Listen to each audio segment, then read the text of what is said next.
All right, guys, welcome to a new episode of Flopbuster.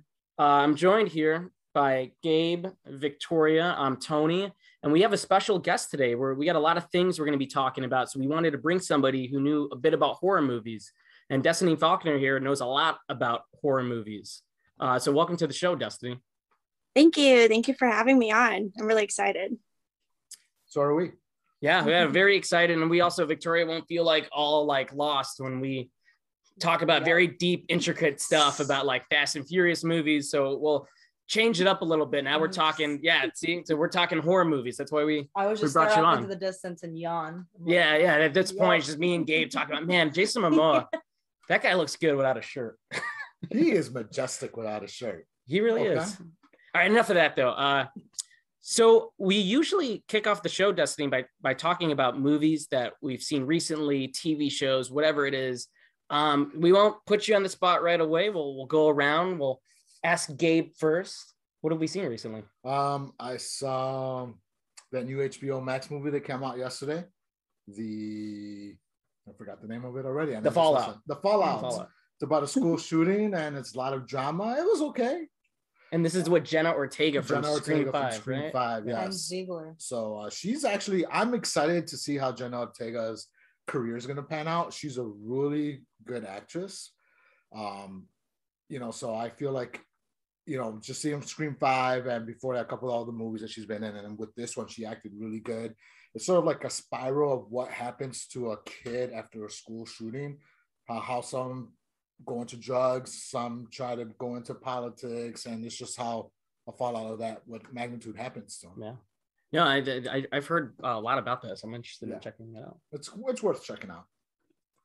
Destiny, what were your thoughts on Scream 5? I guess we should ask you that. I loved it. I freaking loved it. Okay, you're in good company. It was my first Scream movie in theaters, and Scream 5 definitely bumped it up to my favorite franchise. It's between Scream and Halloween usually, but Scream is my all-time favorite movie.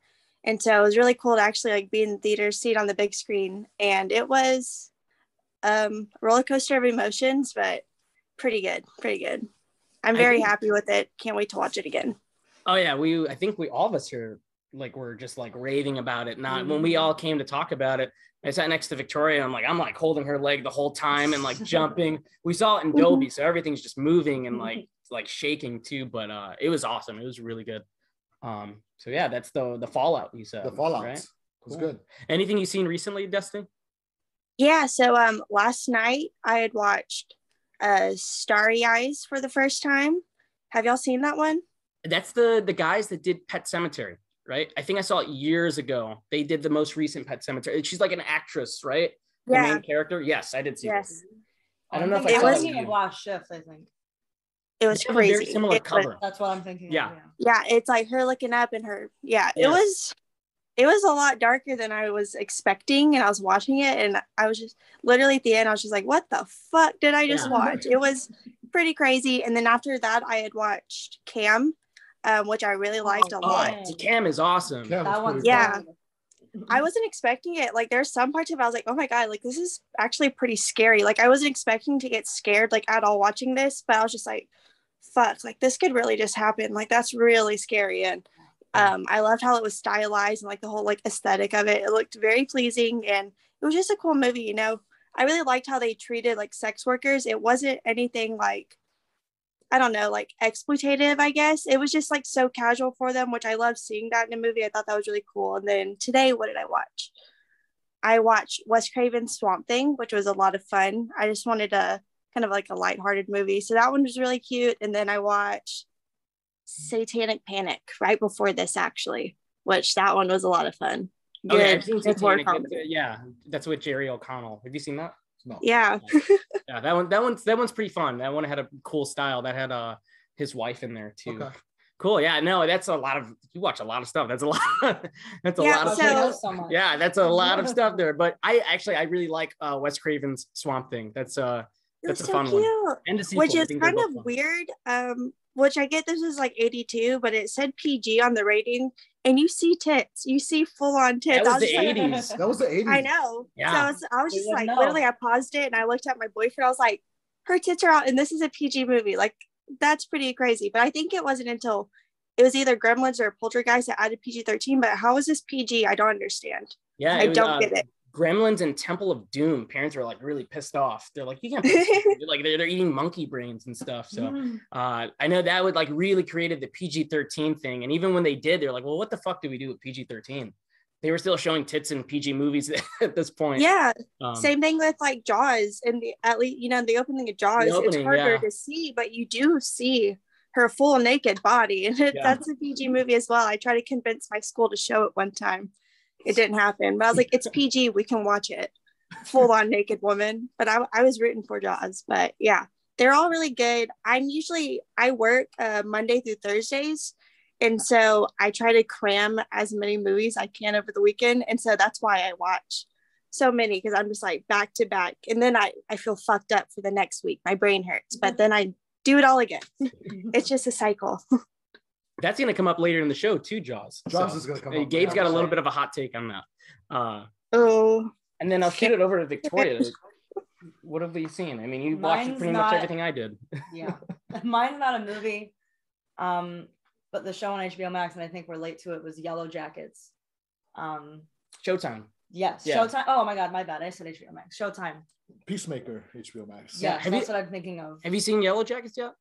No, but everyone's freaking talking about it. I don't have it. I was talking about it. We never saw it, and then we're like, whatever, let's just try it. And it's so good.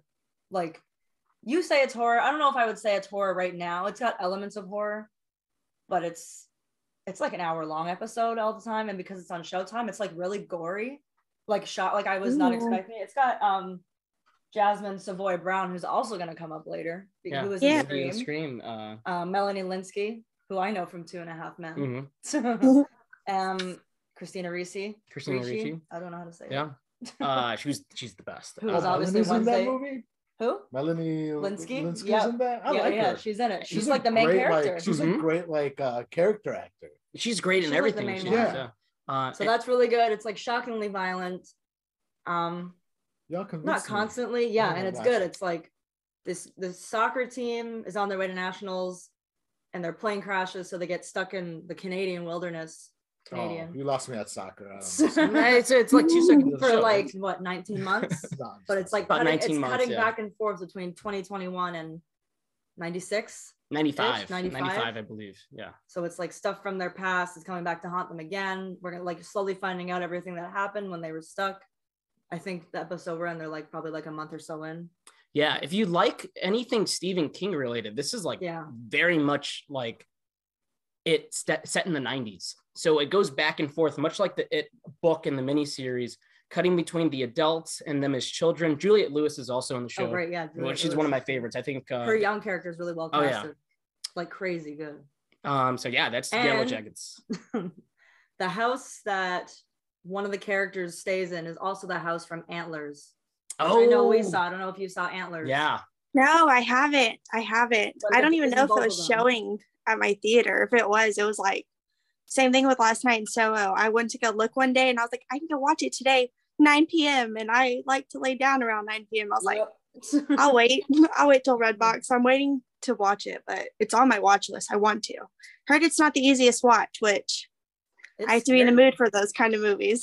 Oh man, we loved it. Me and you were. I love Antlers. Last Night in Soho was really good. One of like my top 3 movies of last year. We saw that on Halloween. I think we did. Soho, and Antlers was really good. It was really well done. Antlers scared me. I was going to school at that point, and I go to school for long hours, and I fell asleep. Not because of the movie, but I woke up to this terrifying scene, and he was like joking. I'm like, no, stop. Like, I'm actually scared out of my mind right now. That one's really terrifying. Good. And what's so terrifying about Antlers is like the violence sneaks up on you. It totally does this 180, and it's like all practical effects. And they do a good job at telling like indigenous folktale. Yeah. I mean, folktales to us, but not tales to them. I like indigenous folktale and lore and all that. And that's really scary because they really believe in that stuff. And being Hispanic, like we believe in a lot of folktales and a lot of, all these things. So that's why I love like anything dealing with like indigenous, folktale and stories. Sign me up and I'm gonna love it. Yeah. That's good. yeah, a ton of good picks. What have you seen lately? You didn't say. Well, we've seen Moonfall, but I'm not going to talk about it. We get the review coming soon. Yeah. But you know, the moon falls in that one.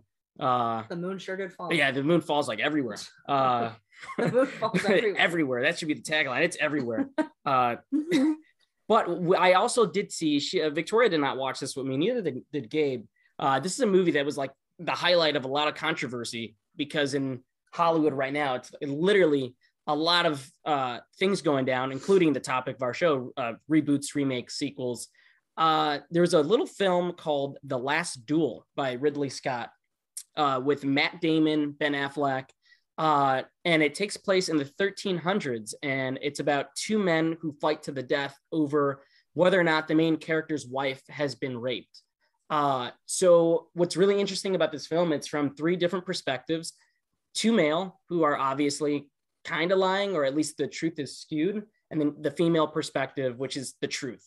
So you go through this whole movie finding out who's telling the truth, who's lying, and then you have this epic battle, which is a lot more interesting than the trailers let on. It kind of painted this kind of like very slow biopic looking thing, but the film itself is pretty awesome and gory and action packed and has something to say about like a lot of things going on today. And it takes place in the 1300s.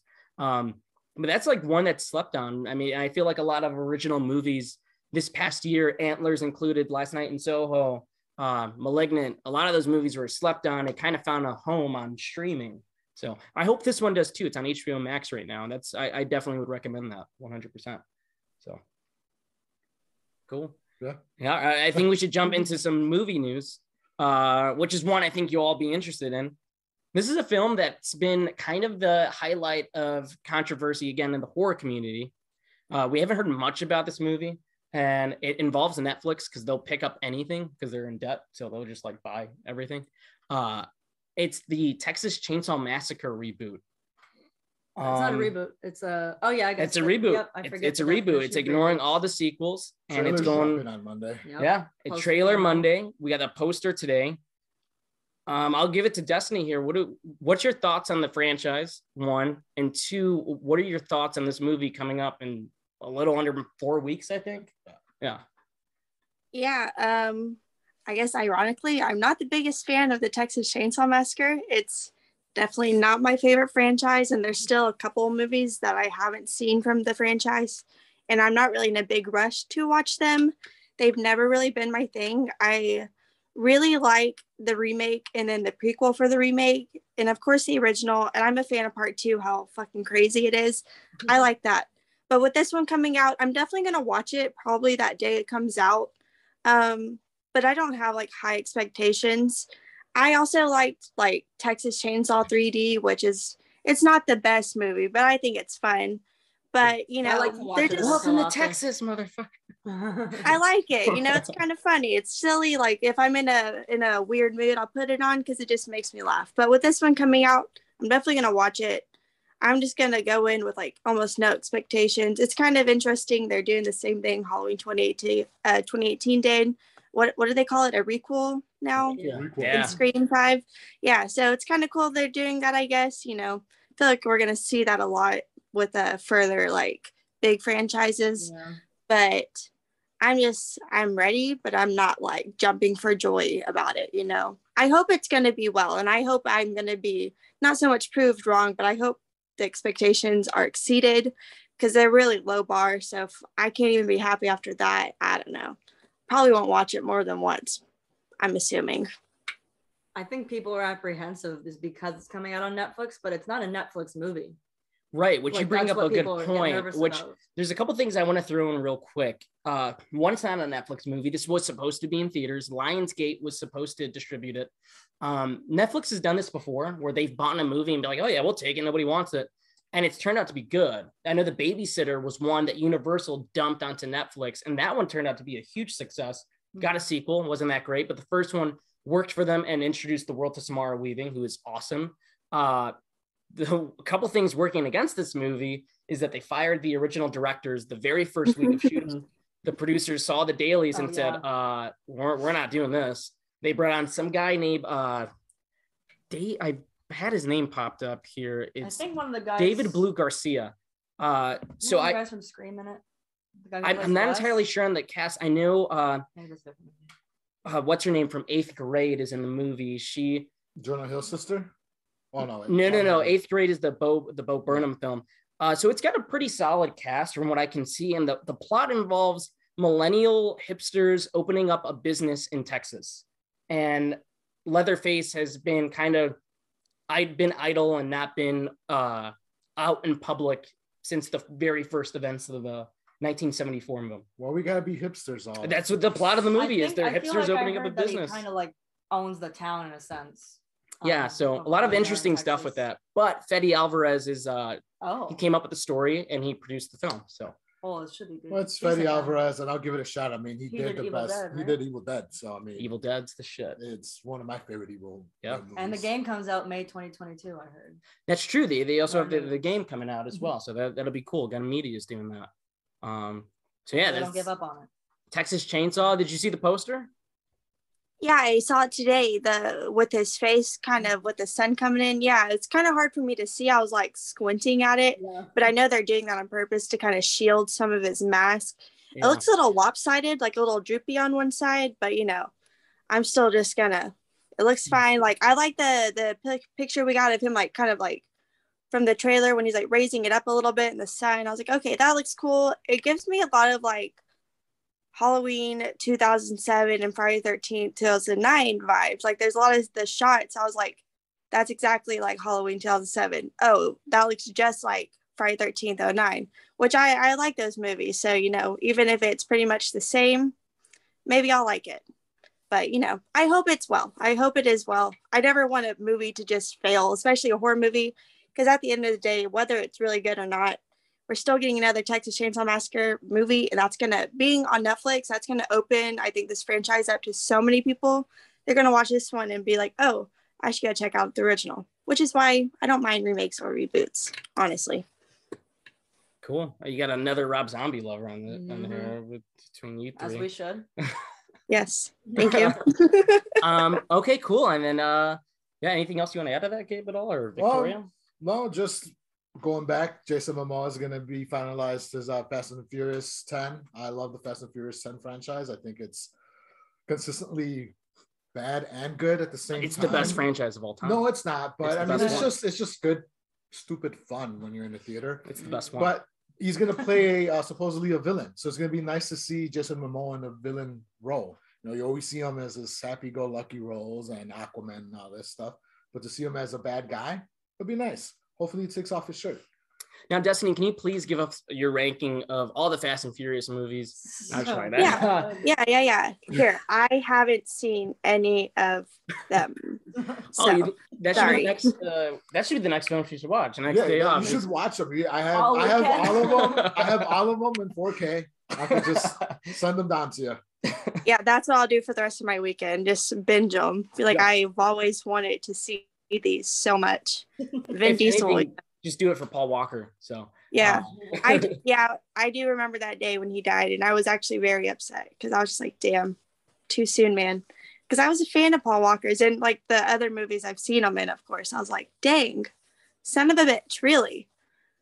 That day. Joyride, one of Joyride's his cool. Horror movies that he did. Joyride is fantastic. I love Joyride, and I like Tammy the T-Rex. He's pretty young in that one, but it is so good. I love that movie. Yeah, She's All That when he was in She's All That as a jock.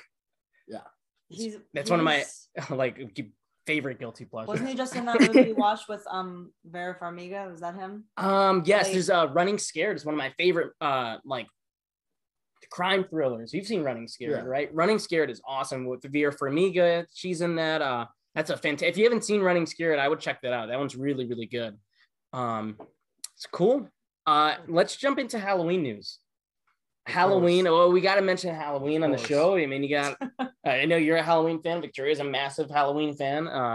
Yeah, I think at this point they could do anything, and you'll see it. Pretty much. So, Halloween Kills. All right, let's run down our thoughts real quick. Just rapid fire. You liked it. You enjoyed Halloween Kills.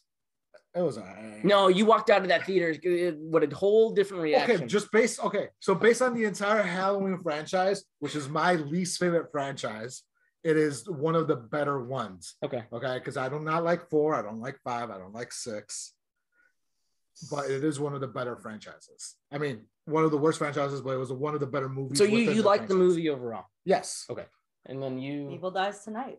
Evil Dies Tonight. I mean, you liked it though. You liked it more than I did, liked it for a lot actually. I just thought the soundtrack is probably the best that's ever been in my opinion. And I don't really like 6. 5 is kind of iffy.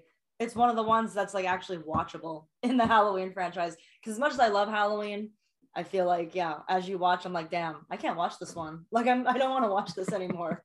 Like, depending on the one. Unless it's Halloween Resurrection. Like, we've had this argument, me and Tony, because I put Rob Zombie's 1 and 2 as my number 1 and 2 in this franchise. And then I'll probably go with the original. Ones. And then I'll go with the newer ones. Keep the shitty takes off the show. I'm just saying. I'm just saying. Rob Zombie's 1 and 2 are like the best ones in the franchise. Okay. Mm-hmm. I don't even know your thoughts on Halloween Kills. What are your thoughts on that one? The first night, whenever I walked out of the theater, which this was also my first Halloween movie in theaters, so expectations were through the fucking roof. Like I said earlier, like it's always between Halloween and Scream, but like growing up, Halloween's always been like my go-to franchise. Like I've watched these since I was like 4 years old. So I was like really excited and I walked out and I wasn't happy. I was actually very upset. I did not like the movie almost at all, I guess. I don't know. I was really not happy with it. I've come around to it a little bit. It sits towards the bottom of my ranking. But it's good. A lot of the stuff I hated about it before, I'm kind of coming around to it. I can watch it at any point and still have a good time, but that first night, I wasn't okay. That first night, I didn't talk the whole car ride home because I was like, wow, I can't believe this. So I wish, like, I remember asking everyone that I knew had just seen it. And I was like, did y'all like it? And they're like, I don't know how I feel. I was like, thank you. Because I was just like, am I okay? Did I not watch the same movie as everyone else is watching? Because I've seen everyone so excited. Like Lee was like, fucking love it. I was like, yeah. And as I was watching, I was like, where's the part he was talking about? Like, what's happening? But, I've come around to it. It's definitely made me appreciate 2018 even more, which I already liked 2018. But after that, I was like, 2018, it definitely deserves more credit than I give it. But I'm really excited for Ends. I really hope they can really round out the story in a good way and kind of put a stop to the Halloween franchise, at least for now. Eventually we'll get more. But at least for now, I want it to be like a cohesive story and to just end in a good way. Like, I don't want to walk out feeling upset like I felt about Halloween Kills. And maybe after we see this, it'll kind of answer or just like make the parts that made me so upset in Kills hurt less, I guess. Yeah. So I'm excited. I hope it's good. I mean, I'm sure I'll still like it at the end of the day. Whether or not it'll be like my favorite, I don't know. We'll see. Cool. What are we thinking? It's shooting in Georgia right now, Savannah, Georgia. They're keeping this one more under wraps. I feel like Halloween Kills, part of it was the marketing. I've never seen marketing for a movie like that. Like everywhere I looked, Halloween Kills. Like I've seen the movie at that point. And I feel like they haven't really said much about this one. They haven't, which is good. And I think it was 2 years ago. I told you, and I think I told you that I read the script leaked online a long time ago, and I read that, and it worked. Like everything that didn't work in the movie, and to the movie's credit, the stuff that doesn't work, for me personally, it's a choice. It's the choices that were made. It's just the artistic choice. Everything in it is well shot. The gore is amazing. Yeah. Soundtrack is one of John Carpenter's best with his sons. I wish they handled Tommy better. That was one of the things in the script that I thought was fine, was Tommy. But when you watch the movie, one of the things that bothered me was the dialogue. It felt so stilted, and which is so crazy because I'm a huge fan of David Gordon Green. And I love the Righteous Gemstones and all these things he's done. So that's one of the things I hope for with the sequel, that they could really bring it home and deliver something, honestly, a little bit different. But Big John, Little John were so cool. So the movie gets a pass in my book. And that opening few minutes is like, awesome. I want more of 1978. That was crazy good. I think that might have been my favorite parts of it. I know. I love when they revamp the original soundtrack and like make it updated, and like I feel like you can really feel what 40 years later has done in the soundtrack. Yeah, in my opinion. Cool. Any final thoughts from you? Jim Cummings was in it. Jim Cummings, yeah. I just don't like the ending. You already know. I don't Yeah. like the way it ended. I kind of like the alternate ending. I don't like the hospital scene at all. Yeah. That poor man. Yeah, that poor man. I'm sorry. And if I'm gonna spoil it for somebody, I'm sorry. The but shit's been out. It's been out. It's out on DVD now. The whole issue with the whole hospital scene is you're chasing a guy that's supposedly Michael Myers, but he's 5'2". My man, 4 feet tall. That's Danny. That's Danny DeVito's the Penguin at that point. It's Danny DeVito. You're chasing Danny DeVito, knowing that Michael Myers, by all accounts and everybody's accounts, is this large human being who's obviously like 6 foot or higher. But yeah, you're chasing a guy that's like 4'2", and also never been really seen without his mask. Is it true? So that's my whole issue was that, and then the ending when all of a sudden Michael Myers teleports back to his house at the end. Like he gets his ass beat on the street, and all of a sudden he's back in his house, and nobody saw him. No. Sorry. Yes, I agree. Because I hate that scene because Tommy was like, "How do we know?" What the fuck do you mean, how do we know? You saw the news, and I get it. You don't know exactly what he looks like, but just fucking take your pick. Like, the guy that has the messed up eye or the short one. Right. Who do you think it is? So that part was definitely a sour taste in my mouth. And the ending, that's what really, like, you know, I was fine. I was okay. But up until the point to where really, I'm a Cameron fan and defender. I have been since 2018. So when he dies, I was like, shit. Yeah, Cameron. Now I'm sad and I'm mad. Yeah. And that was so, that was an awful, like I was like having like a visceral reaction to his death. And I was like, whatever. And I love that whole scene with them leading, like Karen coming in and like leading Michael to his trap and the whole like picking up the mask and they're beating his ass. Fucking loved it. But when Karen goes back into the house where Cameron's still hanging his head and you have freaking Lonnie dangling out the freaking, what are those called? What are those? The attic. Oh, the attic thing out of that. Yes. Yeah. Yes. He's like out of the attic. I was just like, okay, awesome, interesting. And then he just shows up and no one fucking heard anything. I was like, are you kidding me? Are you fucking kidding me? And that's what really like Halloween Resurrection. He's got tunnels. Also, I found funny that I feel like I'm just ripping on this movie now, but like the more I think about it, when they get to the park to look for Lindsay and they find Mary and they say, "Okay, be careful, you too," and then they walk like 5 feet apart from each other. Let's split up. Let's split up, and they go like this distance from each other. Like y'all are still there. I just hope that y'all are right there. the next one, you know, 2018 walking out of it, it felt like I was on a high. I felt that way with Scream, where it felt fresh and new and exciting. It felt like with this recent one, it was like, oh yeah, we got to do a sequel. We better get started on that. There's like a pandemic going on. We better do that like right now. Yeah. So that's the one thing that I hope with Ends is that we go back to that freshness, that excitement. And I think them doing the time jump 4 years is going to work in their favor. I think continuing that night is just, it's going to bring a lot of baggage and a lot of people that did not like this recent one. Night? Well, Tony walked out of that movie really mad because I kept on calling him Little John. I'd be like, Little John, stop calling me Little John. That is terrible. That is terrible. All right. Well, that's Halloween. I mean, I think it's going to be good. I think it's going to end the franchise on a really solid note, at least for this trilogy that they've come up with. So yeah, I need to be satisfied for the next 15 years. If anything, we're going to have Scream 6. So yep, I think that's going to be awesome. Maybe a new Friday.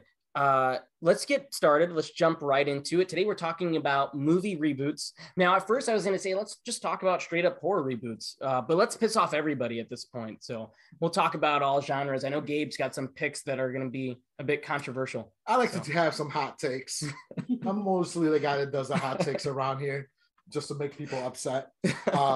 And one's going to be a movie that's going to make everybody upset about this because I would say two I see on there are going to piss people off. Okay. The first one is horror, and it's a movie that people say it's untouchable. But to me, in my opinion, it's ready for a fresh new coat of paint. And that's going to be Jaws. Jaws should be rebooted for this day and age, only because you know, with the new CGI, maybe new animatronics, you could get a scarier story. You could get a more, I don't know, a better looking shark and everything. I mean, not to say like Jaws in 1975 didn't have good animatronics, but it was good for that time frame. And it was scary for that time frame. But it's been, you know, 40 years at this point. Why not do something new for the new generation? You know, make a new shark movie. Give them the new Jaws. Well, I feel like Greg, if I remember correctly, Greg Nicotero revamped the original Jaws shark animatronic. This is true. He did it as like a project. Yeah. They could use that maybe. That's true. Yeah, they could just. I mean, and try to do it better, because when I watch Jaws, it's supposedly summer, 4th of July weekend, and people are wearing coats and jackets. Like, okay, I don't know about you, but in 4th of July, I'm not wearing a jacket. It was the 70s. No, it's whatever, like New England area. I'm like, I'm not wearing a freaking jacket in middle of summer. I saw Jaws for the first time last July. Yeah, I showed her Jaws for the first time. So yeah, so I mean, I feel like it's up. It needs a reboot. It needs to be refreshed for the new people, for the new generations. It's time. Okay. Starring Jason Momoa. Starring Jason Momoa. He kills. Shark. Maybe he'll be the shark. Yeah. Yeah, he'll voice the shark. Right, it'd be just this really it'd be him, and like he's just painted shark colors, and then he's got a tail on his head. He could be the new Quint. Yeah. No, he could be the new sheriff and stuff. No, I mean, I think Jaws is ripe for a reboot. I don't know if they'll ever do it, because Spielberg is pretty keen on holding on to anything that he has control over. I know. And that's his baby. That's his first movie. That's his first big movie. If he can try to reboot freaking Indiana Jones, or I guess he is rebooting it. He tried to reboot it when he did the one with Shia LaBeouf. Kingdom of the Crystal Skull. Yes, and now he's gonna try to redo. Why can't he touch Jaws? Like, why is Jaws and like The Rum untouchable? Like, what makes Jaws an untouchable movie? Like, come on. I think just being a touchstone in American culture at that time period when they needed it, with all the dark things that were going on in that time Every period. movie at some point and whatever era is a touchstone in American pop culture. So, but every movie, in my opinion, is touchable. You can, I mean, they're remaking, to me at least, The Exorcist is one of the untouchable horror movies. And if they're remaking that, and it's supposed to be coming out like next year. Who's doing it? It's Blumhouse. It's right? David Gordon Green. How does he have time to shoot all these movies? Right. So if they're touching The Exorcist, then they could touch Jaws. Yeah. I'd be down to see a Jaws Halloween reboot, at that point. They can touch Jaws. Yeah, I mean, yeah. Okay. Yeah, I mean, are you with me, or are you like against me on this Jaws? She's quiet the whole time. This Jaws is one of my all-time favorite movies. It's in my top 10, and I grew up on like Halloween and Jaws. If I was watching a movie, it was one of those two movies, and I love the entire franchise, no matter how bad it gets towards the end. But Jaws to me is, besides like literally I can name one specific frame shot that I'm just like, that's kind of weird. Besides that one little piece, I think this is a perfect movie in my opinion. Which if they were to remake it, I would so go see it. I don't care. But I don't know. There's a lot of shark movies out there. We get a bunch. I was watching one actually before we get on here. The one with Alicia Silverstone that just came out today. I started it, and yeah, so I'm gonna finish watching it once we get off of here. But you know, I don't know. For me, Jaws is one of those that I'm just like, I'm for it, but I'm a little hesitant on it, just because for me, everything about it holds up. The shark to me still looks great. I still find it really effective, and I feel like what was failing on that set really worked in their favors, and it does make it scarier. Or like that whole opening, I think is still one of the best openings in horror, and it's so frightening. Like I'm personally, sharks are my favorite animals, okay? But the thought of being in the water by one surrounding me, I couldn't do it. So watching them, they make me nervous, but I love Jaws so much. I don't know. I don't know about that. She's a hard disagree. That's just a hard disagree. Okay, with that said, I mean, we've thrown it to you. Give us your first pick, Destiny. What's a movie that you think deserves a reboot? I think that Halloween 3 Season of the Witch deserves a reboot. and it deserves a reboot, not with a Halloween at all. If it was just called Season of the Witch, which I'm pretty sure there's like an Italian horror movie also called Season of the Witch. I see it on Shudder all the time. But if they remake this and just call it Season of the Witch, because I really like Halloween 3. Don't get me wrong. It's like a Halloween staple for me now. I watched it maybe like last year, the year before that for the first time, just because I was one of those like Halloween fans that was like, no, doesn't have Michael Myers in it. Don't want to see it. But I was like, I'm going to give it a fair shot. And I love it. But there's a lot of it that's kind of like with the Stonehenge and the mask. And he's like, you want to know how we got it here? It was hard. And like, they don't go into any of that at all. And I get it because like, how the fuck are you going to explain this? It's an 80s movie. It's okay, But I think they could really do some cool stuff with it. I feel like if they were to do it now, it would be a lot darker. Like the kills would be more like grotesque and we would see more kids die, which I wouldn't mind seeing that because we don't get to see too much. We get to see some fucked up shit, but I want to see more. I want to see the ending, not just, it cutting to black and you have like Tom Atkins screaming. Like I want to see it mess up a lot of kids. Dark. Yeah. It's the darkest. She's not wrong. She's not wrong. We should see it. I think we've become a little bit more, because I feel like it was still pretty taboo. We've seen kids die in some like 80s movies, but it was still pretty taboo. And it still is taboo now, don't get me wrong, but we've seen some kids die in movies. Like a kid died in Halloween 2018 and I was shocked. I was like, oh wow, he went there. Yeah, and I love that little guy's voice. Wait, I liked it. It wasn't Squeaky. It was. I swear to God, that was his. He was a dancer. Yeah, he was a dancer. He just wanted to dance. But his name wasn't Squeaky. He just wanted to dance. I'm gonna find out his name right now. I swear to God, it was something stupid like that. I just want to dance, Dad. I don't care about this anymore. I don't blame him. And if he was dancing, he wouldn't have died. So, dancing saved your life. How much you gonna bet I'm right? How much do you want to bet you're wrong? I'm gonna look this up, bro. Victoria, give your. I just want to see it first. It's not gonna happen. So I also saw Halloween 3 for the first time last year. So I agree with you on that one. I mean, I think it's right time for it to be updated and rebooted for this. I mean, like you said, a lot of people hate on this movie because it's not Michael Myers. Mm-hmm. So if you have a different name on it, you could make this work. His name was Lumpy. Could work. It was Lumpy. Yeah, I was wrong. Yeah, sure were. Knew something. And also, like, ditch the whole subplot with Tom Atkins and his like 25-year-old younger love interest. Like, yeah, that was just kind of weird. You definitely didn't need to have them like having sex. When they just get there and it's so important, and then they're like, "I could drink and let's have sex," instead of solving what they're there to do. So I think if you take that out, make it more of like a straightforward actual like horror movie, because it's very cheesy in 80s, which I love. Don't get me wrong, I freaking love it. But it's a really dark idea that they definitely didn't cross as many boundaries, and it probably wouldn't have been okay. But I feel like now, like, we're more, desensitized to stuff like that. So right. I think it'd be pretty cool. Yeah, no, I agree with it. And when you said it, I was telling you that's like a great idea for sure. Mm-hmm. And we watched it recently on Halloween, and like that was the first time I saw it all the way through. I think on Halloween. And the soundtrack is one of my favorites. It's like literally, it's one of the best of the 80s. It's one of the best scores of a horror movie. I think there's a constant dread of anxiety throughout the entire thing until the ending, where it's like open-ended and like the credits roll. It's fucked up. It's good though. It's really good. Go ahead. What are we thinking? What are we thinking? I'm not very. I'm gonna save that one for later.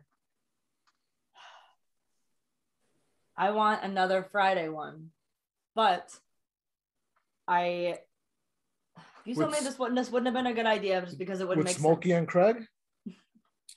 What? No, is that American? No, it's Friday is Ice Cube. Ice Cube. Oh. Okay, well now I'm gonna get flamed. No, I'm just go with the top one. No, I'm gonna start with this one. With elements of 4 and 6, I think. I'd like to see that done again. Like kid to adult trauma. I told you kind of in the style of like the It miniseries where you see, it doesn't have to be Tommy Jarvis, it can be anyone. Like Jason traumatizes him as a kid and then it comes back later on. I like specifically 4 and 6. 6 is Jason Lives, right? Yeah, that would tie perfectly with Tommy Jarvis. And I want Kane Hodder back as Jason, just because, obviously. And I think like a Stephen King approach would be so cool too. Yeah, I feel like that's probably one that I know some people don't actually like the Tommy Jarvis franchise. I think it was you, right? It's me. Right? You don't like the storyline. No. I think it has more to do with the actor. Yeah, no, they switch him up. I don't like Corey Feldman. So seeing that, you don't like Corey Feldman No. at that age? He's like 10 specifically. I don't like kids. You don't like him in the Goonies either? No, I don't like the Goonies. You Lost are Boys? a monster. There's something wrong with you. There's a lot of things wrong with me. I know. I like I that think idea. something like that would be cool. I kept getting reboot and remake mixed up in my head because in my head I was like, well, they don't need to remake it, but something like that I think would be cool. I think it would be cool to look into like the psychological aspect of traumatizing a kid. Yeah. Because I think all of us at some point as kids we were traumatized by something. And right? they kind of touched it in part 5, but then part 5 is not even Jason, so it doesn't really get to come back that much. No. It's all about that kid with the candy bar. I think that'd be good because it ties into the requel stuff too. Because you can have an older Tommy going back, and it's the same thing with Sydney going back and Laurie going back. You could, and I know Never Hike Alone is doing something similar with that too, with their stuff. So that would be cool on like a larger scale with, like doing a sequel to those and having an older Tommy Jarvis sort of leading a new cast. That would be really cool. And it doesn't even have to be Tommy Jarvis. It can be maybe a new character, or I guess Tommy would make the most sense. Tommy would make the most sense. Yeah, that would be really cool. Awesome. I could get behind that. Yeah. Let's see. I think might not see it for a while. Yeah, we're not gonna see it. I mean, I thought the lawsuit was over, so I think they can do some stuff too. Now. They can make a Friday the 13th movie and then not call the killer Jason, and then they can make a Jason movie, but it can't be called Friday the 13th. That's like the whole thing. My idea. You could do that idea. Something else. You just call it Killer in the Woods. Killer in the Woods. So I am gonna continue the trend of these big franchises. We've mentioned Jaws, Halloween, Nightmare on Elm Street, or I'm mentioning Nightmare on Elm Street. You mentioned Friday the 13th. Nightmare on Elm Street. We tried a reboot back in 2010. It didn't work. I fucking hate that movie. I don't know how you guys feel about the reboot. I love the Texas Chainsaw remake. I love the Friday remake. The Nightmare on Elm Street remake is hot garbage. I think it's fucking hot garbage. I have to disagree with you. No, we're not going to jump into that because I feel like you're just saying it just to say it at this point. No. That's a bad movie. No. That's a bad movie. I'll give you aspects of that movie is bad. Aspects of that movie is bad. But you know that Nightmare on Elm Street, it is my favorite franchise of all time. I know. And that's why I don't understand. So I love the backstory for Freddy. The first half of the movie that gives you that backstory for Freddy, I absolutely loved it. The second half, once it starts getting into like the killings, I was like, whatever. But yes, I am behind a reboot of Nightmare on Elm Street. Whatever you got to say, whatever, because I know I'm going to let you go with this. Let me go ahead and say, yes. What do you think of the Nightmare on Elm Street reboot, by the way? Or remake? That's actually, the remake. Yeah, the actual, from 2010. There's parts about it that I like a lot, and there's a lot of parts about it that I hate. It's not, out of the big three, it's my least favorite one. I don't think it's utter trash. I think a lot of parts about it is trash, but I think it really does have some really good aspects of the movie. And they could have, personally, I thought it would have been cool if they would have made him if he would have been innocent and not a pedophile. I think if they would have played it differently and made him innocent and he just got killed by mistake, I guess, and that's why he was doing this, I really thought that would have been a cool direction to go in instead of what we got. Because personally for me, you're usually always rooting for Freddy, no matter how fucking, he's a killer, which is bad, but whatever, it's a horror movie. But when you throw in the fact that he was molesting the kids, I don't want to root for you. I don't like this anymore. Now we're crossing the territories I don't want, which they've kind of like danced around that idea. You can see some of it throughout the other movies, but just like ambiguous. It was ambiguous. I think the closest they ever got was when he licks the photo in Freddy versus Jason. Yeah. So, you know, weird, but it doesn't flat out say it. But when you flat out say it and you have them reacting to pictures of them as kids, I was just like, oh God. Like, it's already such a dreary movie. Like, the color palette, everything about it is so like cold and dark. And then you add that, I was just like, this is gross. This is nasty. But I do like Kyle Gallner, whatever. I do like him a lot. So I was happy to see him in that. I'll always root for him. Scream, he should be in like Halloween. He should be in Friday the 13th because he just hit all the franchises. He had somebody pointed out that he had the address tattooed on his knuckles for Scream. Oh yeah, 1428. Yeah, he had the address down on there. So I think Jackie Earle Haley was a great Freddy, by the way. I thought he was a really good pick. I just thought the movie around him just didn't work, which is crazy because that whole cast is awesome. There's a lot of heavy hitters in there. I think she's the main girl, who I think she's also in Girl with the Dragon. Yeah, Rooney Mara. She's got kind of some cringy delivery in that. She was figuring stuff out, but it doesn't help your movie when the director says he was never a fan of these movies in the first place, which that was the case with that. Like he said, he had no interest in that. He was a music video director. My take would be if they do Nightmare on Elm Street, Robert Englund at this point, I don't think will ever come back. I think it's safe to say he did that little cameo on the Goldbergs. That was cool. Whoever watches that show. But at the same time, he'll never come back in full capacity. No. And he shouldn't. He's like getting up there. He'd rather do these conventions and whatnot. You get somebody that's character actor. And I know I pitched this to you before. There's an actor named Walton Goggins, who I'm a big fan of. He's in a bunch of Danny McBride, David Gordon Green stuff, The Righteous Gemstones. Get a character actor that's relatively known, but not a star. You put a whole new group of kids, combine elements of 1 and 3, Dream Warriors and the original, and make it in the tone of like a James Wan movie, something that's big, something on a bigger scale. Warner Brothers got the money. They own the characters. So why aren't they doing anything with it? You know, on part 2 elements? No, none of that. The reason why they're not doing anything with this movie is because of The Conjuring. Yeah. So The Conjuring's bringing in so much money to them with The Nun, La Llorona. That's true. Annabelle. So they have all these offshoots that, Warner Brothers, New Line, they don't need that money right now from Nightmare because they have The Conjuring money. But again, as a big Nightmare on Elm Street fan, I'm stuck in a place where it's like, okay, fuck your Conjuring movies. Give me Freddy because Freddy saved your guys' asses in the 80s. Like that's why they call New Line the house that Freddy built, was because Freddy saved them. And so why not give the fans, something, to see Michael Myers out, to see Ghostface now out, to see Leatherface Leprechaun got a new movie. Leprechaun got a new movie. I mean, the serial killers are back, and yet Freddy is somewhere. Like he's just chilling somewhere, waiting for his time. Like in Jason, Freddy versus Jason, he's just chilling, waiting for somebody to remember him. And I remember him almost every day. I see him every day. I got a tattoo of Freddy on my arm, so I see him. I remember him. But nobody else remembers him. And I think it's time that people start remembering. That's the plot. Someone has a tattoo of Freddy, and that's how he comes back. I'm just saying. He needs to come back. No, I agree. I think it's time for another Nightmare on Elm Street reimagining, whatever it's going to be. I think it'll be get somebody that's really good in the horror space, like a Radio Silence who did this, James Wan, Lee Whannell, any of those guys. I could get behind Radio Silence because they have said in the past they are Wes Craven fans, which is what they got Neve Campbell to come back for Scream 5. So if they were to tackle another Wes Craven film like Nightmare on Elm Street, I think they could do it a really good service to it. No, I agree. So that was my pick. I thought that was an easy one. I feel like that's one that we would agree in. I know you'd. I don't know. Are you ready for another Nightmare reboot or reimagining, whatever it would be? Yeah, actually, I wrote that down on my list. I think I would love to see it. I'm excited. I'm ready for a new Freddy movie just because, like I was saying, he's dormant. He's been dormant for a while now.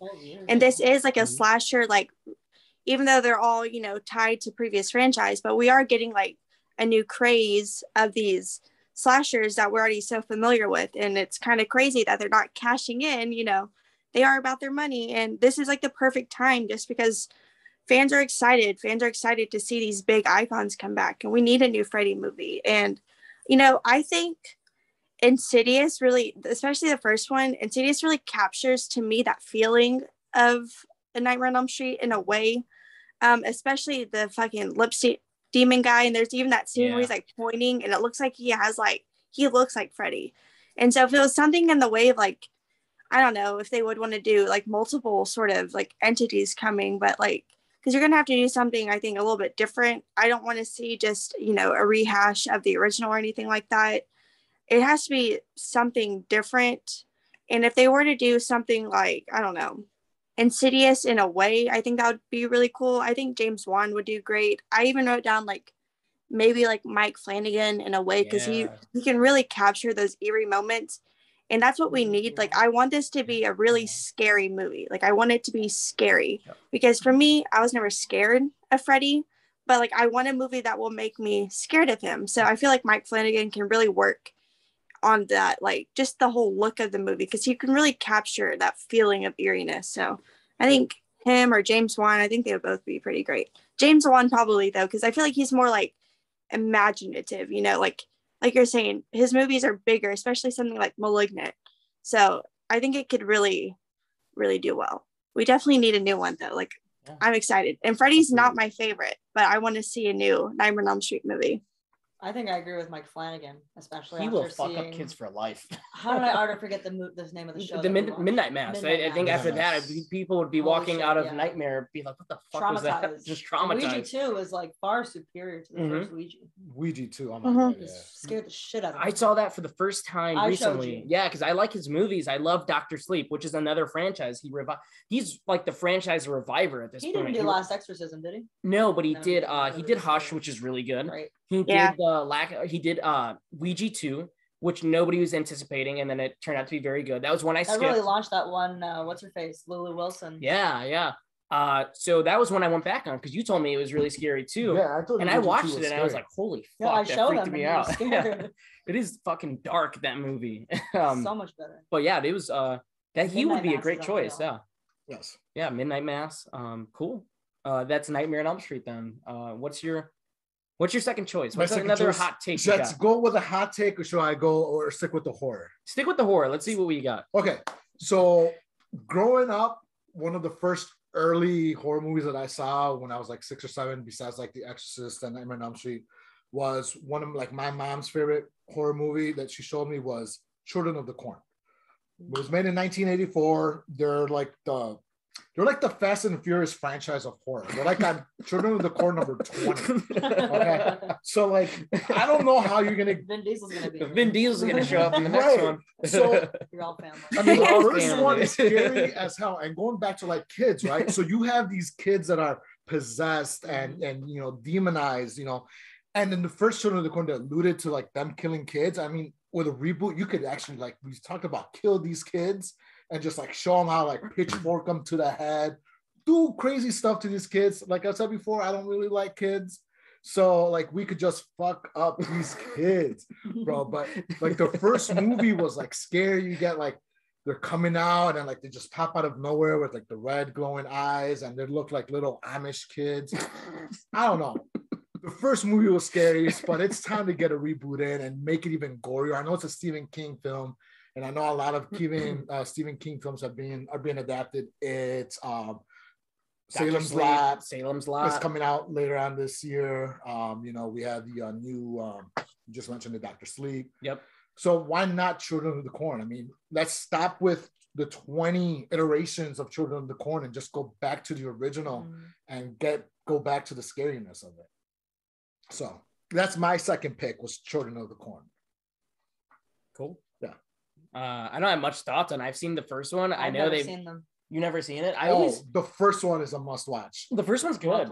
The first one's like, it does its thing. I always get that one because I've only seen the first one. I always get it confused with the Village of the Damned, with the John Carpenter one. You guys seen that one? Yeah, that one. That one's about little evil fucked up white kids too. So I think that's a really sinister. Yeah. No, I think that's a really good pick. I think when it comes to Stephen King, it's like an easy sell. Like he's the face of horror, no matter what time period it is. Right. And I think that lends itself perfectly for a reboot and a retelling at a massive level. They have another one coming out. It's like laid dormant. I think they're having issues releasing it or something. Another Children of the Corn. Yeah, it's a sequel, I think, too. Like, why do we need 30 versions of Children of the Corn. There's somebody out there buying these movies and just like really intricate about the mythology. There's like only one Stephen King book of Children of the Corn. There's like 30 movies of this. Like, why? It goes back to what you said. Somebody's a huge fan of these. Maybe it's Vin Diesel. Maybe he's actually a big fan of these movies. It's like Hellraiser. Like there's like 8 movies of Hellraiser, and that's another movie that's getting a reboot. A reboot. But it's like, come on, like Hellraiser at some point just stopped being scary and just started being, funny on itself, in my opinion. Yeah. I think that's the perfect pick. Anything you guys want to add to that? You haven't seen it. I can't really add much. What about you? Have you seen Children of the Corn? You have any thoughts on it? Yeah, I think I've seen the first maybe 3, and I was definitely a kid when I watched them, and I can only really remember stuff from the first one. From what I remember, I do agree that is the best one, and it is still effective, but some of it's a little bit dated. I think they start running out of money towards the end, and I think you could start to see that. But the concept of Children of the Corn is so scary. It's based, like you said, they're like a possessed little cult, and then they start killing people, all the adults, and if you're over like 18, they start killing them. Like, that's really scary, because kids can be really effective. If you have the right kid actors, kids can be really scary. So if you get a good cast, a good young crew, and really, like, again, make it brutal, make it really dark. Like, that's what I want to see. I want to see a bunch of little kids really going to town on these adults. I just want to see some fucked up shit. And I think that would be a great movie, because, like you said, at some point, same thing with like Amityville. At some point, we don't need more sequels. We need to stop, take a breath, and then just reboot the franchise. Because like you said, who's really watching Amityville 27? I don't know. Not me. I'm not. So let's just take a pause, step back, and put some money into this, and then release it in theaters. And that's going to open that whole franchise back up to people who haven't seen Children of the Corn. It's going to give more love to those previous movies, especially the original. So I think that would be a great idea. Yes. Cool. I like that pick. I think that's a solid one. All right, we'll shoot it back to you, Destiny, for your second pick. What's it going to be? I think The Changeling would be really cool to reboot. Yeah. Which I think, the original, I really enjoy it. I think it's so effective. I watched that last year for the first time, and there's some scenes that I didn't realize Scary Movie 2 riffs off of. But I was like watching it, I was like, oh, that's where that's from. I get it now. But there are some scenes I was like really effective. I was like, oh, that's scary. Like, I didn't want to walk in my hallway in the dark, because I was like watching it on my phone. I was like, this is pretty scary. So I think it still holds up.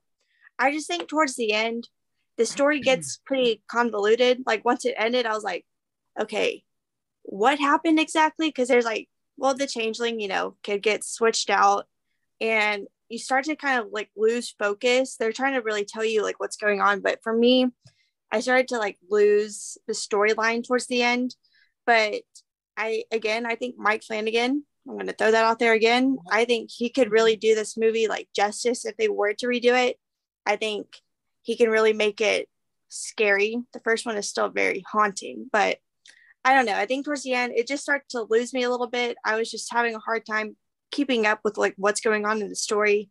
And I feel like if you have like a really straightforward story, you don't need to be like leaving the house and going to this other person's house and digging up the ground. I was just like, okay, this is where I don't understand what's exactly going on.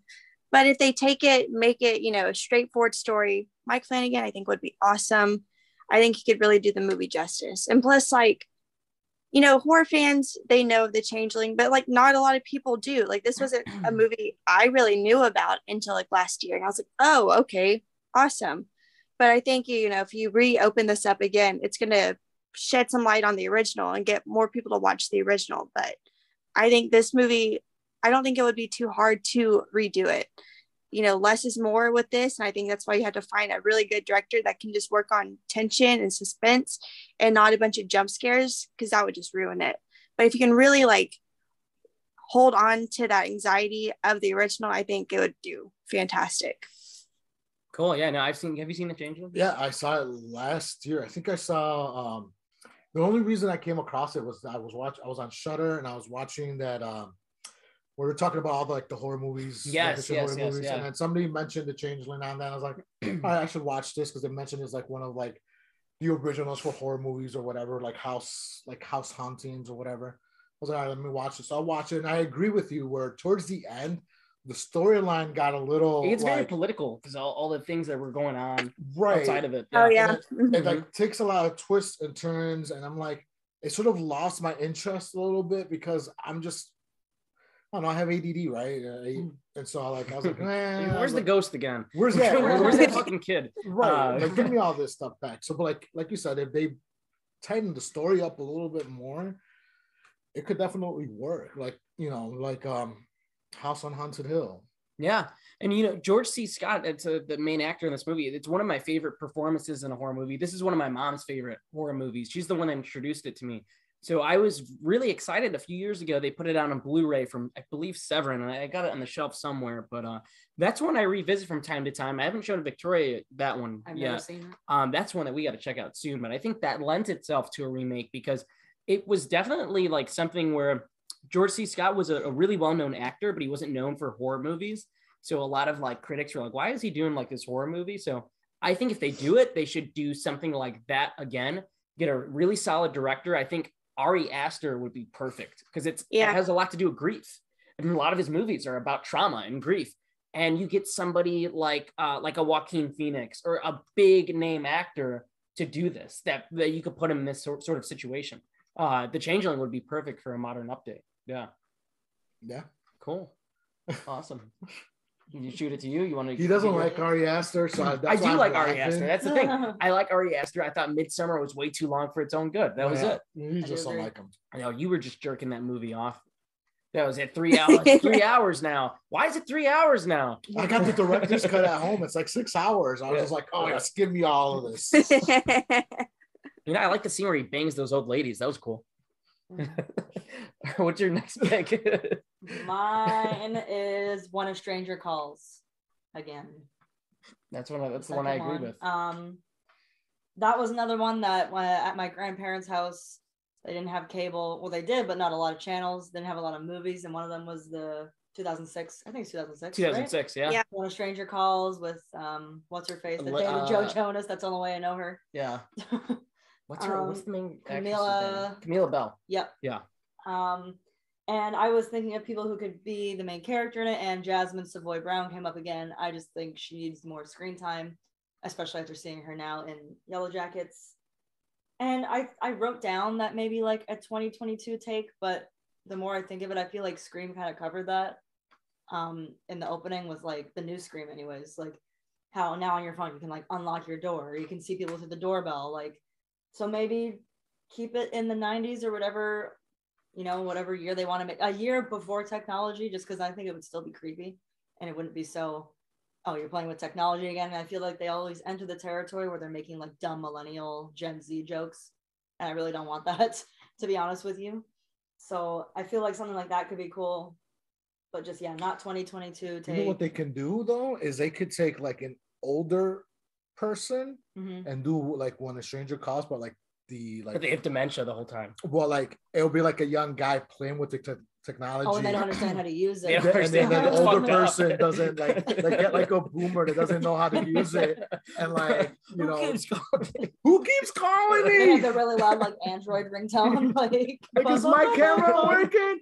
But I mean, if you grab like an older person, they FaceTime their grandson halfway through the movie just to show them how to use. Like this person keeps calling. But like if you use an older person, it could work with this technology. Yeah, that's actually if you use an older person with like a younger person that's like the killer or like the stranger, that could work. And I feel like someone like Jordan Peele could give it a cool meaning. Yeah, like as we haven't mentioned him on the show yet. Yeah. Obviously with Us and Get Out, it's very much like maybe subtle racism and white power and things like that. Like it touches on that kind of thing, but it also gives a story to Black people without making that the main thing. Is that whatever? Yeah. And I feel like that could be like, it's maybe the family doesn't like Black people or something. It's just like racially motivated. So kind of Get Out. Yeah, no, I mean, I think he would be perfect for that. And he's so good at taking things that are kind of like in controversy and then wrapping it around this really good story. I mean, Get Out did a perfect job of doing that. Us came damn close to replicating that sort of magic that he did with the first movie too. Mm-hmm. So I feel like Candyman just perfected it. Sure. Yeah. I feel like I went too far with my explanation. I'm not racist. oh shit. No, I think Jordan Peele would be perfect for that. I think that'd be really cool. Cool. Did we jump to you or? Yeah. So. Did you? I didn't go again. Okay. So I said Nightmare on Elm Street. You said right? Okay. Street. I'm gonna go with, I was gonna go with an obvious one, but we've been picking some obvious ones. Not obvious like that, but the first round was sort of obvious. The second round, you guys kind of picked some different picks with A Stranger Calls, Changeling, and Children of the Corn. So I'm gonna go with a movie that came out in 1990. This was Sam Raimi's one of his early films, and it's Darkman. And I think Darkman would lend itself well to a reboot. One, with the superhero craze going on right now, and we don't have a body horror superhero film. And I think Blumhouse would do a fantastic job with this character and this product. I know it's had a couple of straight to DVD sequels. Yeah. But it's moments that it's terrifying. It's really terrifying. And then it's also really funny and fucked up. And it's got some really great actors in there, and Liam Neeson and Frances McDormand. So I would love to see somebody like Lee Winnell tackle that, like how he did Upgrade or The Invisible Man, something really modern, low budget, and then really, really gory. So the Darkman reboot would be something like something of a dream project for me to really think of. Yeah. Didn't they reboot it though and use like a duck, Darkwing Duck? No, I don't know. I don't know what that is. Okay. You know Darkwing Duck. It's definitely not a movie. It's a TV show. It's a fucking Disney TV show. But yeah, Darkman would be my pick. That's a good pick. I mean, we're in an era of superheroes, right? And a lot of people have said that only superhero sells in this day and age at movie theater. So I think this movie could sell, definitely. Yeah, I think it would be pretty cool. What a great cast, yeah. Yeah. Let's shoot back to you. Let's do the final one. Rapid fire last picks. Oh man, you guys are all gonna hate me for this. Everybody's gonna hate me for this one. If you already didn't hate me because of Jaws, this one is just really gonna hate. I'm gonna take second hate after you say what it is. Yeah, it is a John Hughes classic, an 80s teenage classic, The Breakfast Club. And I've never seen it. So double whammy. I think this movie is ripe for modernization, all right, because you can make it newer for the new generation of kids with using a diverse cast. You could handle LGBTQ plus issues. You could handle racism. You could do mental health stigma. You could do cyberbullying. You could get a Hispanic actor. A Black actor. A Chinese actor, a white actor. Whatever the case may be. You could get all these group of kids and cast it and redo this movie for a new generation. I mean, trust me, I love, like, The Breakfast Club is one of my favorite John Hughes movies of all time. Like Emilio Estevez, Judd Nelson, Molly Ringwald, like they're all great. But if you made it modern for, like, let's say my niece who's like 13 years old, who doesn't really like to watch movies that were made in the 80s or 90s, as much as I've tried to make her watch 80 movies and 90 movies, she's like, no, I don't want to watch it. So I understand people's hate about rebooting movies from the 80s, 70s, whatever. But at the same time, like, some of these kids, they have a short attention span, and sometimes they want something that's modern. And who am I to gatekeep, this movie just because it's such a classic to me from when I was a kid? Why can't they make it newer for, like my niece or my nephew, who are kids, So like, Breakfast Club would be a perfect example that we could tackle all of these issues for kids and just make it newer. I don't know. That was just my thinking. I think it's a good pitch. Thinking about it. Cool. Yeah. What do you think of The Breakfast Club? Have you seen the original? Yeah, I really like The Breakfast Club, but I think it would be cool because, the original, they are all dealing with their own issues and their own sort of like classism, I guess. Like, you have your popular one and you have the one who has like an abusive family and whatnot. But if you do it and do make it more diverse and just show like each person's issues dealing with they're actually dealing with, I think it would be a cool idea. I never really thought about a reboot or remake of a Breakfast Club, but like you said, I mean, why not? Sure, some people will not like it. Some people will throw a fit, and some people will call it woke trash. But you know what? It's gonna happen. Yeah, it's like Whatever. every movie now. Yeah. Apparently. Scream 5. Scream 5. People are saying it was woke. I was like, where? So you guys, this is what you guys are. What the movie is about. So I don't every understand. movie that comes out now that has, let's say, black people, gay people, or Hispanic people, it's like it's woke. Like one of the things I really liked about Scream 5 is that as you saw 2 Hispanic actresses who they didn't say were Hispanic at all. They didn't have Hispanic last names. They looked Hispanic, and they have the Hispanic, real names are Hispanic real names. But people were calling it woke because they said it was like a Hispanic thing. I'm like, the movie never mentioned their race at all. They just were brown, but it was woke because of that. I'm like, okay, like it's getting same with Randy's niece and nephew. People were same thing with that. People uprising. Just because if there's any sort of representation in any movie, people jump on it, and I don't understand because at some point you're just gonna have to get over it. Like these newer movies coming out, it's not always just gonna be a white cast. We've seen that a million times. Let people just fucking make a movie. Let people be in a movie. It's not always about you at the end of the day. Right. People are annoying. It will just be our generation soon. So. Exactly. That's what I'm saying. Like with these new like upcoming films and filmmakers and whatnot, like our generation, it's going to be included, and it's not going to be like a plot device or a story device. It's just people, because that's all it is at the end of the day. We're just people. We're all just going to be in a movie, and it's going to be fine. It's just some people, they really make me mad, man. Even watching Halloween Kills, because there was a gay couple, I was like, I know people are gonna have a fucking uproar about this, and people did. I thought you're the best characters in the movie, though. Exactly, they were great. I watched Eternals, and I'm not saying it's like the best, Marvel movie, but it is because Harry Styles is in it. Okay, but besides that, there was a couple of scenes they had black gay characters kissing, and I already knew that's why there was so much hate towards the Eternals. So it's because of that. And I was like, it was a little scene. It was like a peck on the lips.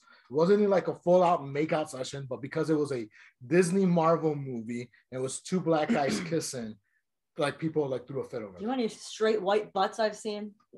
Too many. Well, I saw something recently, and I'm not going to say whose status it was or anything, and it was in regards to Scream 5 too, where somebody's like, well, it's okay. It's to a YouTuber. And he's like, well, it's okay. You like this movie, but you have to admit, this is really woke. And then somebody replied to him and said, well, how's it woke?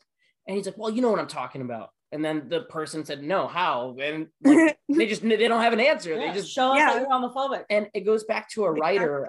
There's a writer that writes for, I believe, Variety. And she was going down into like breaking down why people say these things. And it goes back to every culture wants to see themselves represented on screen, right? Mm-hmm. Well, so do these guys. They want to keep seeing themselves represented on screen. Yeah. They want, and it's like, well, it's like the roles are being stolen from them, even though they've been on screen for over 80 years of filmmaking. At this point, let other people get these roles. Let other filmmakers tell these stories. It's the same thing with Jordan Peele too. It's like, well, Get Out's good, but it's woke. Well, how's it woke? You're talking about the politics of the movie that are there for a reason. Does it make sense to the plot of the film? Well, it's funny because a lot of times people say, well, why don't you make your own movies? Like, leave us alone, make your own movies. And then they make their own movies, and it's like, well, that movie's woke. Okay. Like, you told us to make our own movies. We make Get Out, Selena, whatever the case may be. And all of a sudden it's like, oh, it's woke. I'm like, okay, like, we can't have it one way, and you can't have it your way and or no way or whatever. I just noticed you couldn't go one episode without mentioning Jennifer Lopez. I didn't. I'm messing Selena. Selena Quintanilla. With Jennifer Lopez. He's probably talking the name of Christian Serratos. Oh, that TV show. The TV show. But no, I think The Breakfast Club is a good pick. I think it's not my favorite John Hughes movie. I know it's Home Alone. No, it's. I did not know it was the same people. Honestly, out of all the films he's done, the teen movies, I love Home Alone. I love Planes, Trains, and Automobiles. But the teen comedies at 16 Candles. I know there's elements of it that don't hold up, and we're talking about like race and stuff, and there's definitely stuff in there that's like fucking racist towards Asian people, but no, I think that's my favorite. I think that one will lend itself to a remake too. Yeah, I'm all for John Hughes stuff being revamped for a new generation, because we don't have enough teen comedies. They're all on Netflix. It's like The Kissing Booth Part 6 or something like that. But yeah, no, I think it's a perfect pick, man. I think it's cool. Well, that's the one I'm ending on then. Yeah. All right. Destiny, let's hear your last pick. What do you got? I'm gonna go with The Prowler, actually, because I had seen a lot of hype in horror groups I'm in, Killer Flicks. I've seen everyone talk about it, and I was like, awesome, I'll love this. And I watched it, and don't get me wrong, I think it's okay. It's good. It has good moments, but it wasn't at all what I was wanting it to be. And don't get me wrong, unless you have Tom Savini back for the effects, those effects are some of the best ones I've seen. There's a specific one with the girl in the pool, and it literally looks like her throat is being slashed open. How they made it look so real, I don't freaking know, but it looks fantastic. But because it's about like some trauma going on from the war. That's what like the whole opening part is, and it's people coming back from the war, and it's like set in the 50s during like the opening part. But I think it would be kind of cool to just have a horror movie slasher focused on PTSD from the war, seeing people like really struggle with it, and then involve like a slasher element. And it doesn't mean like the person that was in the war was like the killer or anything, but I don't know. I think the concept of it was really good, and especially like for its time. But watching it, I felt like it was really lacking. And there's like a lot of walking around. They go to the gravesite and they leave, and then they go back to the gravesite. And there's a lot of stuff like that. I was just like, this isn't necessary. So I think if you have a more straightforward slasher, but still incorporate what made that movie good, in my opinion, into this one, I think it would be a lot of fun.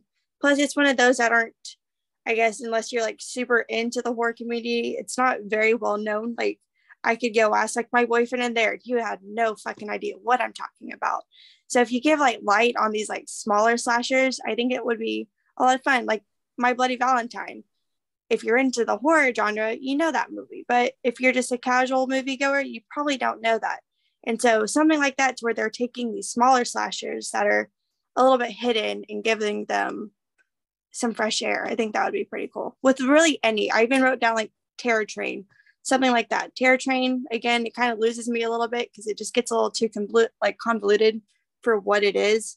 But really any 80s smaller slasher movie, I think that would be a lot of fun. Plus, I want more slashers. Like I was saying, we're in a slasher craze. I just want a bunch of slashers right now.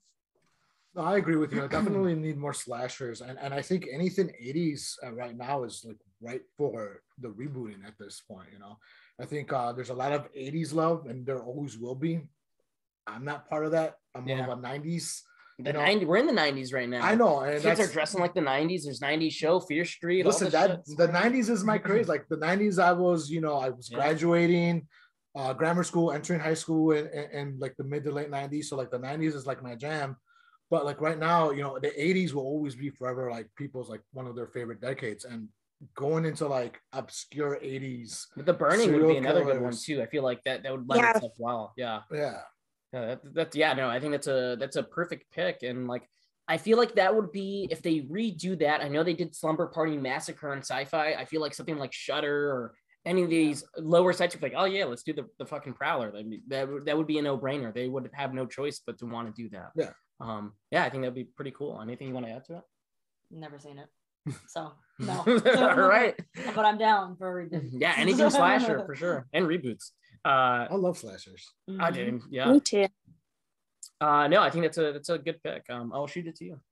What's your last one? What's your last one? I think it's already in development, but I haven't heard much. The Hills Have Eyes, specifically written and directed by Rob Zombie, because everyone's calling him white trash all the time. Well, you know what? Here's a white trash movie, is Hills Have Eyes. Like, this is your wheelhouse too. This is my wheelhouse. I love Rob Zombie. Hills Have Eyes. I haven't seen it. Actually, I saw Hills Have Eyes over, I think AMC played it. That was the first time I'd seen it in a long time, but I just think it's right up his alley for everything he does. Obviously, Sherry Moon Zombie would probably be in it as like the main character. But I actually really like her too. I really liked her as Deborah Myers in Halloween. I like seeing her as like a nice character. Lily Munster next. Too. Yep. Yeah, And the so. Munsters. She's a living dead girl. Yeah, she really is. That first remake is fucking awesome. Hills Have Eyes. Yeah. The two, was it 2005, 2006? Yeah. 2006. Oh, that movie is like dope. That's a movie it's so violent. It's disturbing. It holds up. It's so scary. Like, I just think of Blockbuster era slashers around that, just renting stuff like that from Blockbuster. I think that's a perfect pick. And I think he would do well for that. Like I said, I think it is in development that he is writing it, and there's not much news about it. I saw it ages ago, and it's still on there. But I want to see him direct it too, because he's just so. I think he usually works with like the same makeup artist, Wayne Toth, I think his name is. Yeah. He's really good. Like all the gore would be good. I think the story. I think he's a good director. They just got mad that it was Halloween, to be honest with you. He might want to do it after making something PG like the Munsters. Well, that's probably what he's waiting for. He's probably gonna be like, let me get this out of my system. He's just writing it for now, so he doesn't have to focus on too much. But I think it would be great to see. I mean, like I said, it would probably be, but I actually would like to see some different cast in it. Kind of like, I mean, I guess he really hasn't done anything else with different casts, but I think a different cast would be cool in it, especially for, I guess, the monsters, maybe like Tyler Mane. Yeah, I think that's a staple for sure. Richard Brake. Yeah, that'd be an obvious choice. 31's like one of my favorite movies in a long time. I'm down with anything in like the Southwest, Texas, New Mexico. Something that just doesn't feel right. Like you get uneasiness. It doesn't feel like when we moved here, we drove from Arizona to Illinois, and at one point we were like, okay, let's make it halfway and we'll stay in this little town in Texas. She was scared of me in this town. I took a piss on the road. She's like making me hurry. But we left late, so we weren't gonna stay. We're like, okay, let's just cancel the hotel. We won't stay there because we didn't get all the way. And thank God, because it literally was the town from like Texas Chainsaw Massacre. Or the Hills Have Eyes. Like that, like that's the kind of uneasiness I want, where it's like, do not stop. I want to see that in Hills Have Eyes, which it already has been done.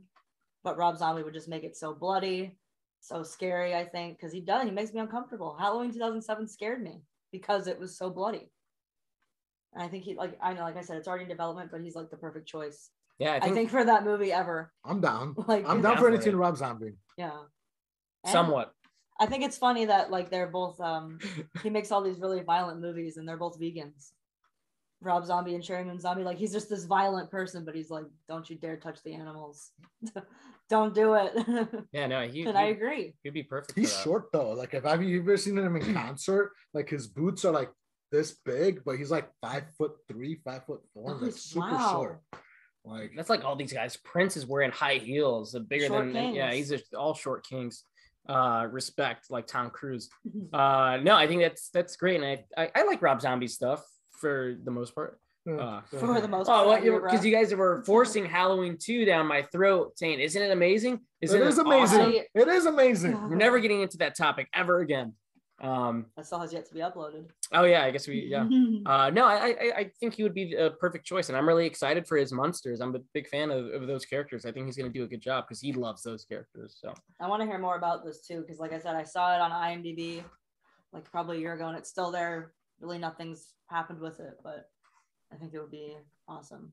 Especially, I mean, I don't know if it's really a slasher, but that kind of people. It's kind of like very rugged, very exploitation.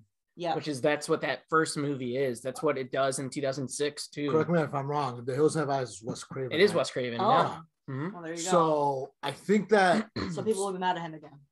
Right, people are gonna be mad at him, but also I think one of the reasons why we're not getting any more Nightmare or any Wes Cravens. I know Scream was the recent one we got. They acquired that from the Weinsteins. But though. Yes, but all rights to Wes Craven's movies for the most part have reverted back to the Wes Craven estate. So the movie studios don't have those rights anymore. So whoever owns the Wes Craven estate, they're just sitting on some of these movies, and I don't know why they're not trying to get more money. Like if I was sitting on a pile of like intellectual property, I'll be like, all right, who wants to do Nightmare on Elm Street? Who wants to do The Hills Have Eyes? Who wants to do The People Under the Stairs? Like multiple massive franchises too. Multiple franchises that he did, that people know him for, they love him for. Aren't they doing People Under the Stairs? I think Jordan Peele's producing it from what I know. He's producing it. But like if I was Wes Craven Estate, it's like, all right, who wants to redo these movies? Like, who wants this? Like start actually now. Like who wants this? You get Hills Have Eyes. You get New Nightmare. The People Under the Stairs by Tyler Perry. I think my last one is gonna be, and then we'll wrap it up here, and I think jump into some other things and close out. My last one's gonna be a pretty simple one. I'm a big fan of the Universal Monsters. I love those movies. I loved the recent remake of Invisible Man. I thought it was so good and so tense. And if they can keep doing that at that level with great filmmakers, great actors, I want Frankenstein. But I don't want it done like the book. I don't want it done like the 90s movie, the Mary Shelley 90s movie, the book, Kenneth Branagh, any of that stuff. I want it to be hard R and dark. And I want it to be about stuff that's happening today. Like Invisible Man was about trauma. It was about abuse. It was about domestic violence. And it was terrifying. Like the idea of that dude who's the smartest man in the world, but instead of using this technology to like loan off to the government or whatever it is, he's just using it to be a fucking creep to his ex-wife to get the final revenge on her, which is like the most fucked up thing you can ever do to somebody, is just continue to torment them even after death. But Frankenstein would be my pick. I'm not sure who would direct it. What would you? It's fine. It's just the logo. What would you want it to touch on? Like if you said Invisible Man is like, I mean, grief for sure. And I think, but it definitely needs to be that Blumhouse staple of fast-paced horror. But I think it would be like perfect, honestly, for an update. And I'm not sure if they have plans. I'm pretty sure they do. But I love that original film. I love Bride of Frankenstein. So even if they do some sort of gender twist, which they can, there's nothing that's sacred. This is a story that's as old as time that lends itself I towards thought that was Beauty and the Beast as still as old as time. No, I did that too. I mean, they could combine both of them. Disney's Frankenstein. Beauty and the Frankenstein. So that'll be my last one. You know what? Frankenstein's always been pretty cool to me. I don't know. I think I'm down for it. I think the last Frankenstein movie I saw was the Aaron Eckhart. That doesn't count. How does that not count? It's fucking Frankenstein. Doesn't count. It was Frankenstein. It doesn't count. It counts. It does not count. That movie does not count. He was good in it. I don't know. Do you like the Universal Monster movies? Have you checked any of them out? I have not. It's on my goals this year. Is it because it's in black and white? No, don't listen to him about black and white movies. All right. It's just like, I know a lot of people, like, especially when they're younger, like they grow up on those, but for like the people that I grew up around that were like, I was watching horror with, it was never those. It was like 80s and up. It was never anything classic. And I hate that I haven't seen them because I really want to. Like, I really want to watch Creature of the Black Lagoon. Like, that's like probably the first one. I feel like I might have seen Frankenstein. I cannot remember, but we did read it whenever I was in high school. And I feel like we might have watched the original one. I can't exactly remember because we watched a couple of them, but I haven't seen any of them, but I want to. They are on my watch list. I actually looked up Creature of the Black Lagoon today to see if it's like streaming anywhere. And of course it's not, but I know there's like a pack that you can get like at Walmart of all of them.